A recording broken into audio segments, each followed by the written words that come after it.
안녕하세요. 제가 이번에 일주일 정도 하루 1시간 이내로 투자를 해서 오픽 IH를 받게 되어서 혹시 IH를 목표로 하시는 분들께 도움이 될까 해서 오랜만에 영상을 찍게 되었습니다. 제가 24년도, 25년도는 졸업 준비도 하고 그리고 이제 취업도 해서 영어 강사로 좀 일을 한다고 바빠서 영상을 거의 못 찍었는데 최근에는 새로운 일들에 도전을 하게 되면서 조금 시간적 여유도 생기고 그리고 제가 이제 취득했던 뭐 자격증들이라든지 그런 것들을 좀 다시 한번 유튜브에 공유해보면 좋을까 해서 이렇게 오랜만에 영상을 찍게 되었습니다. 제가 23년도 10월에 오픽 시험을 한번 응시를 했었고 그때도 IH를 받았거든요.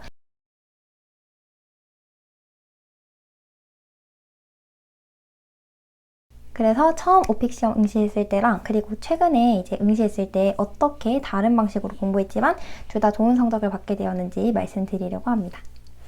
원래 오픽 가격은 84,000원인데요. 대학교 재학생, 휴학생, 그리고 대학원생 분들은 84,000원에서 20에서 30% 정도 할인된 가격인 69,000원으로 이제 오픽 시험을 볼 수 있어요.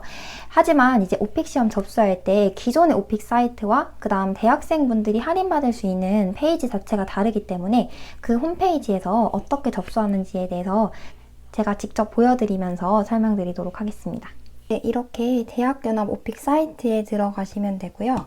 여기서 오픽 신청하셔서 본인이 원하는 장소 이러한 것들을 이제 하시면 대학연합 오픽 평가에서는 69,000원으로 시험을 응시하실 수 있습니다. 그 다음에 오픽이랑 토익 스피킹의 차이점 혹은 어떤 것이 더 쉬울지 그런 것들에 대해서 궁금해하시는 분들이 좀 있을 것 같은데 우선 오픽은 2분 동안 프리 토킹으로 이야기를 해야 되고 그 대신 내가 서베이 항목에서 원하는 주제를 설정을 할 수 있다는 게 장점인 것 같아요. 하지만 토익 스피킹과 다르게 준비 시간 없이 2분 동안 주어진 질문에 대해서 바로바로 답변을 해야 되기 때문에 원어민 같은 자연스러운 회화를 잘하시는 분들께 유리한 게 오픽 시험이라고 보시면 되고요.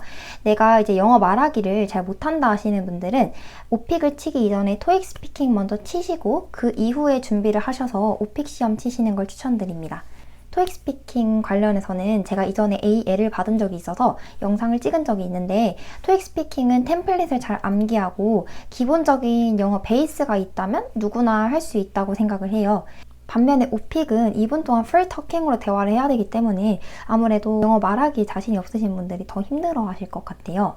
그래서 저는 이제 오픽 시험 치기 전에 저도 토익 스피킹을 먼저 치고 나서 이제 컴퓨터 화면을 보면서 영어 말하기 시험을 한번 쳤다는 경험 자체가 오픽 시험에 대한 부담감을 확연히 줄여준다고 생각을 하거든요. 그래서 이제 오픽 시험 이전에 토익 스피킹을 먼저 치시고 그 이후에 오픽 시험 치시는 걸 추천드릴게요. 그 다음에 이제 오픽 유튜브 채널에 대해서 소개를 드리려고 하는데 또 따로 학원을 다니진 않았고 처음 23년도 공부했을 때 그리고 최근에 25년 11월 30일에 응시했을 때 모두 다 유튜브 채널만 활용을 했었거든요. 그때 도움을 가장 많이 받았던 게 여우 오픽 실전 모의고사 채널입니다. 그 채널에서는 실제로 우리가 오픽은 사람 앞에서 시험을 치는 게 아니라 컴퓨터 화면에 있는 에바라는 친구가 있어요. 그 에바한테 내가 대화한다고 가정하고 이제 이야기를 해야 되는 거기 때문에 그래서 컴퓨터 화면이랑 친해지는 게 중요하거든요. 그래서 여우 오픽 실전 모의고사를 한번 보시면 아 이런 식으로 오픽 시험이 출제가 되는구나 라는 감을 잡으실 수 있을 거예요. 그래서 저도 이제 여우 오픽 실전 모의고사를 틀어놓고 말을 하려고 했었고 거기서 내가 막히는 주제가 있다면 그 카테고리를 이제 스크립트에 따로 적어서 실전에 나왔을 때 이렇게 답변을 해야겠다라는 걸 대충 구상은 해놨는데 그때 스크립트를 모조리 다 외우지는 못했어요. 왜냐면 워낙에 주제도 많고 그리고 내가 준비했던 주제가 나오지 않을 수도 있잖아요. 거기서 내가 막히는 주제가 있다면 그 카테고리를 이제 스크립트에 따로 적어서 실전에 나왔을 때 이렇게 답변을 해야겠다라는 걸 대충 구상은 해놨는데 그때 스크립트를 모조리 다 외우지는 못했어요. 왜냐면 워낙에 주제도 많고 그리고 내가 준비했던 주제가 나오지 않을 수도 있잖아요. 그래서 내가 스크립트 준비를 하되 중요한 문장이나 단어들 위주로만 외우려고 했고요. 통째로 외우려고 하지는 않았던 것 같습니다. 아무래도 통째로 외우다 보면 기계적인 답변이 나올 수밖에 없고, 그러면 오픽에서는 아무리 유창하게 말을 했다고 할지라도 스크립트를 외운 티가 나게 되면 좋은 점수를 받을 수가 없거든요. 중간중간에 필러도 섞으면서 최대한 자연스럽게 말하는 게 중요하기 때문에, 그래서 여우 오픽 실전 모의고사를 보면서 최대한 실전에 맞는 연습을 하는 것이 중요하다고 생각합니다. 네, 그리고 나서 오픽 노잼은 처음에 이제 오픽 시험을 쳤을 때 오픽이라는 게 어떤 시험일지 토익 스피킹이랑 많이 다르다고 들어서 이제 오픽 시험이란 어떤 식으로 공부를 해야 될지 가이드라인을 잡을 때 오픽 노잼 선생님 채널이 많은 도움이 되었고요. IH 이상의 목표였기 때문에 그래서 IH나 AL 영상들 위주로만 많이 봤었습니다. 그리고 시험 치기 전에 서베이 항목이랑 레벨 설정에 대해서 먼저 말씀을 드릴 건데, 서베이 항목에 이제 본인이 원하는 관심사라든지 직업이라든지 아니면 나의 영어 레벨이 어느 정도라고 생각하는지 스스로 이제 적는 그런 시간들이 있어요. 그래서 이제 그때 중요한 거는 오픽 IH 이상을 목표로 하시는 분들은 레벨을 5에서 6 정도로 설정하는 게 좋다고 하시더라고요. 그래서 저는 23년도도 그렇고 25년도도 그렇고 모두 레벨 5로 설정을 했었습니다. 그리고 서베이 항목에는 본인이 스크립트에서 준비했던 어떤 예상 질문들이 있을 거잖아요. 그래서 그 카테고리들을 미리 생각을 해두시면 좋은데, 인터넷에 치면 오픽 서베이 항목에서 이렇게 종류들이 쭉 나와 있어요. 거기서 이제 내가 연습했던 주제들로 고르시는 게 좋아요. 저는 등산, 산책, 여행, 반려동물, 요리 이런 것들을 체크를 했었거든요. 영화 보기. 내가 정했던 카테고리 위주로 이제 대부분은 질문들이 나오고요. 2-3 질문 정도는 돌발 질문이 나와서 내가 선택하지 않은 서베이 항목에서 고르지 않은 것들이 나올 수는 있지만, 그래도 그 돌발 질문 2-3개를 제외하고 나머지는 내가 선택했던 서베이 항목 내에서 나오기 때문에 반드시 오픽 시험 치기 전에 뭐를 선택할지를 고르시고, 그것들에서 나올 만한 답변들, 예상 답변들을 기반으로 스크립트를 작성하시고 거기서 핵심적인 단어들만 외워 가신다면 오픽도 엄청나게 유창하지 않아도 생각보다 후하게 점수를 주시니까 너무 걱정하지 않으셔도 될 것 같습니다. 네, 그러면 제가 23년도에 먼저 어떻게 공부했는지 자세히 말씀을 드릴게요. 저는 학원은 가지 않았고요. 별도의 전화 영어를 하지도 않았고, 외국 경험도 없고, 해외에서 살다 온 유학 이런 경험들이 없기 때문에 영어로 소통을 할 수는 있지만 유창하게 말할 수 있는 정도는 아니었어요. 그래서 오픽 노잼 선생님께서는 스크립트의 중요성, 템플릿의 중요성을 강조하지 않으셨지만 원어민처럼 대화를 할 수 있는 건 아니었었기 때문에, 그래서 제가 말하고 싶은데 특정 단어가 기억이 안 나서 막힐 것을 대비해서 제가 정해놓은 카테고리별로 중요한 단어들이라든지 구조들을 일부 스크립트로 적기는 했습니다. 그리고 오픽 노잼 선생님께서 설명해 주시는 가이드라인에 따라서 오픽이란 이런 시험이구나 라는 감을 잡고, 그 다음에 필러들을 많이 말씀을 해주세요. 필러라는 거는 예를 들면 무슨 얘기를 하다가 갑자기 생각이 안 나면 뭐였더라? 라든지 아니면 그니까 그거 있잖아. 약간 이런 식으로 대화 중간중간에 무슨 말 하려고 했지? 이런 식으로 최대한 이제 네이티브 스피커처럼 보여주게 만드는, 대화 자체를 자연스럽게 만들어주는 표현이라고 생각하시면 되는데, 그런 영어 표현들을 이제 오픽 노잼 선생님 수업을 들으면서 많이 배울 수 있었습니다.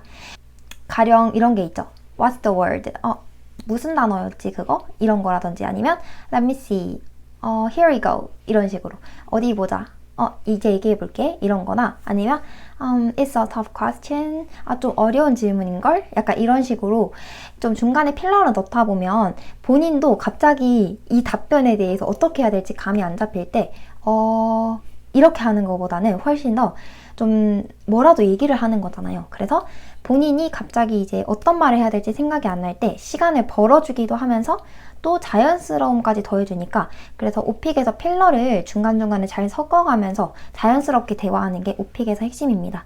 그래서 아무리 내가 영어를 잘 말한다고 할지라도 너무 기계식으로 답변을 하게 되면 좋은 점수를 받지 못한다고 들었거든요. 그래서 중간중간에 까먹지 않게 필러 쓰는 연습을 하면서 여우 오픽 실전 모의고사로 23년도에도 연습을 했었습니다.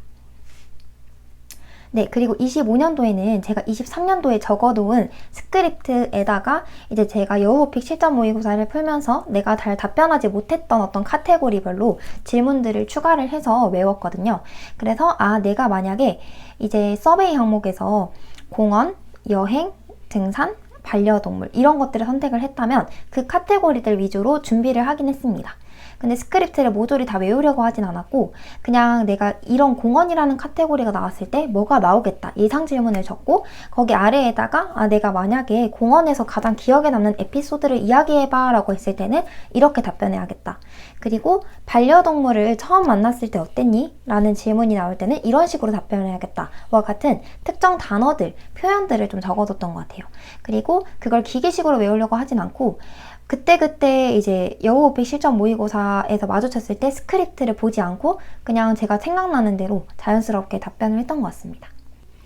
네, 그리고 제가 25년 11월 30일에 기억에 남는 것들에 대해서 좀 말씀을 드리면 일단 저는 이제 직업이 뭐냐고 물었을 때 실업자라고 고르는 게 제일 답변하기 편하다고는 했는데 저는 강사로 근무를 하고 있었기 때문에 그래서 교육자라고 체크를 했었고요. 그리고 서베이 항목에서 관심 있는 거 선택하라고 했을 때는 여행이랑 카페, 등산, 산책, 영화 보기 이것까지는 기억이 나는데 나머지는 기억이 잘 안 나는데 어쨌든 이런 식으로 제가 준비했던 스크립트들 위주의 어떤 카테고리들을 골랐고요. 그리고 그 처음에 본인의 영어 실력에 대해서 레벨을 스스로 매기는 게 있는데 오픽 IH 이상을 희망하시는 분들은 레벨 5 또는 6을 선택하시는 게 좋다고 하더라고요. 그래서 저는 레벨 5로 선택을 했고요.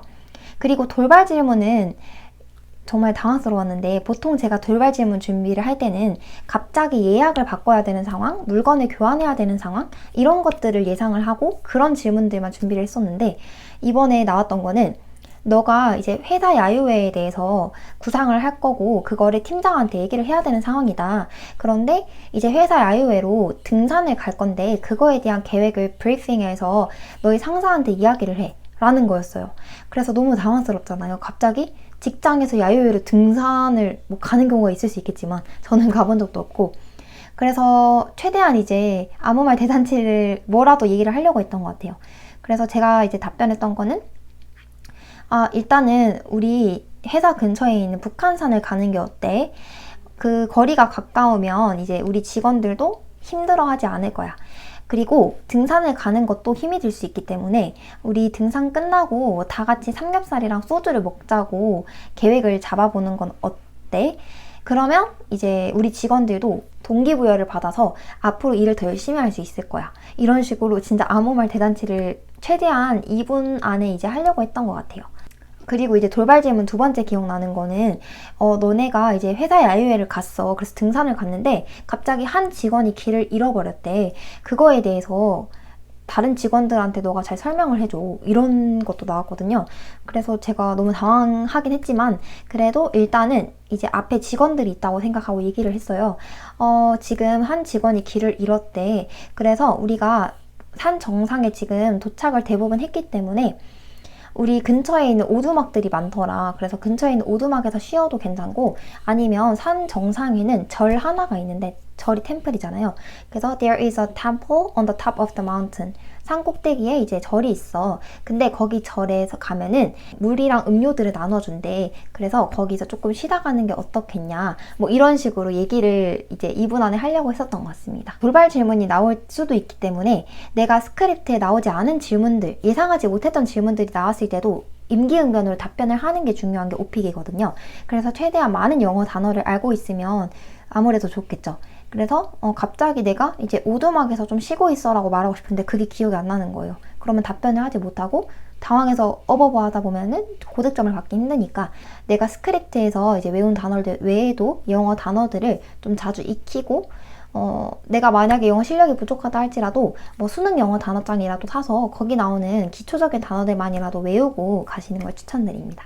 네, 그리고 오픽 시험 치기 전에 유의사항에 대해서 4가지를 말씀을 드릴 건데 우선 첫 번째는 시험 접수할 때 그 응시 장소를 반드시 잘 확인을 하시는 건데요. 사실 이거는 제가 실수했던 부분이기 때문에 혹시나 여러분들도 저처럼 실수하지 않으셨으면 해서 말씀을 드리는 건데 제가 오픽 SDA 센터로 접수를 했다고 생각했는데 시청으로 잘못 접수를 한 거예요. 근데 그거를 이제 카톡으로 수험표가 날아오거든요. 근데 그 수험표를 이제 전날에 확인을 안 하고 가서 그 시험센터 변경은 불가능해요. 왜냐면 제가 들은 바로는 이제 오픽 시험 치는 장소들이 다른데 그 기관들에서 이제 일부 비용을 받는 것이기 때문에 그래서 그 오픽 고객센터에 전화를 해도 장소 변경은 불가능하다고 하시더라고요. 그런데 이제 내가 원래 치기로 했던 시험 장소에 가서 그 다음 타임, 만약에 내가 오전 11시 10분에 접수를 했다면 오후 1시에는 잔여석이 있을 경우에는 시험 감독관의 재량에 따라서 그 시간을 바꿔줄 수 있다고 하시더라고요. 그리고 두 번째는 준비물, 신분증만 있으시면 됩니다. 신분증이나 본인이 이제 공부할 어떤 유인물, 자료들 그런 것들만 있으면 되고요. 수험표는 따로 프린트해서 가실 필요는 없습니다. 이제 시험을 치기 이전에 컴퓨터 음성에서 디렉션이 나와요. 그거는 공동 방송이 아니라 헤드셋을 끼고 있으면 각자 안내 지침을 따라서 컴퓨터에서 이제 하라는 대로 하면 되는 건데, 그때 본인의 목소리를 녹음을 해보고 제대로 들리는지 확인을 하는 시간이 있는데, 그때 꼭 목소리 확인을 하시는 거를 추천드립니다. 저는 실수한 적은 없지만 혹시나 뭐 헤드셋이 고장이 났다든지 마이크가 제대로 녹음을 못해서 그 시험에서 나는 정말 열심히 답변을 했는데 성적을 받지 못한다면 그거는 본인의 과실이기 때문에 그 센터에서 책임을 져줄 이유가 없는 거거든요. 반드시 본인 목소리가 제대로 녹음되고 있는지 확인하시는 게 중요합니다. 그리고 마지막은 너무 크게 말할 필요가 없다는 건데요. 그 처음에 이제 그 컴퓨터 화면을 봐도 나와 있는데 너무 크게 얘기를 해서 옆 사람한테 방해가 되지 말도록 주의해 주세요 라는 게 있어요. 그게 헤드셋에 마이크에 녹음을 하기 때문에 주변에 분들이 너무 시끄러울 경우에 목소리가 겹쳐서 들릴 수 있기 때문에 서로서로한테 민폐잖아요. 근데 마이크를 이제 대고 얘기를 하면 웬만큼 너무 작게 얘기하는 게 아니면 다 녹음이 되거든요. 그래서 너무 크게 얘기해서 괜히 시험 감독관한테 주의를 받으면 내가 안 그래도 긴장했는데 더 긴장돼서 시험을 망칠 수 있잖아요. 그러니까 이제 너무 크게 얘기하실 필요는 없다라는 게 네 번째 주의사항입니다. 그리고 제가 이번에 스크립트를 23년도에 작성했던 거 이후로 이제 작성을 해서 제가 이제 공부하면서 예상 질문들을 적고 거기에 나와 있는 스크립트들을 보면서 많이 암기를 했었는데, 그래서 그 스크립트는 이제 댓글에 구독해주시고 이메일 남겨주시면 제가 보내드리도록 하겠습니다. 네, 여기까지 이제 오픽 공부법이랑 스크립트 공유 관련된 영상들이었고요. 다음은 제가 테솔 디플로마를 25년 10월에 수료를 했는데 거기서 들었던 내용들이 너무 알차고 좋아서 이번에 이제 글렌 컬리지 측에 얘기를 드려서 제 구독자분들에 한해서는 5% 할인을 받을 수 있도록 할인 코드를 받아왔어요. 그래서 그 프로모션에 대해서 다음 영상에 설명드릴 거고, 그 다음 편입 전자책을 제가 이전에 출간을 했어서 생각보다 많은 분들께서 좀 구매를 해주시고 좋아해 주셨는데 이번에 25년에 새로 개정을 해서 다시 출간을 하게 되었고, 그 다음 편입 오답노트를 제가 예전에 배부를 한 적이 있어요. 그런데 이번에는 그때 편입 오답 노트는 자필로 적은 거였고 저만의 어떤 언어들로 적은 것이다 보니까 다른 분들께서는 제대로 이게 무슨 소리지라고 하셨을 포인트들이 있더라고요. 그래서 그거를 이번에 타이핑 쳐서 예쁘게 책으로 출간을 해서 문법 개념서, 독해 오답노트, 문법 오답노트 이렇게 세 가지를 합쳐서 총 100페이지 분량의 35,000원으로 출간을 하게 됐습니다. 사실 가격을 조금 더 높게 책정할 수도 있었지만 수험생분들께서 좀 가격 부담이 적었으면 좋겠어서 제가 직접 만든 문법 개념서와 기존의 이제 오답 노트들에서 제가 틀린 시험 유형들을 참고해서 새롭게 제가 문제들을 다 만들었고요.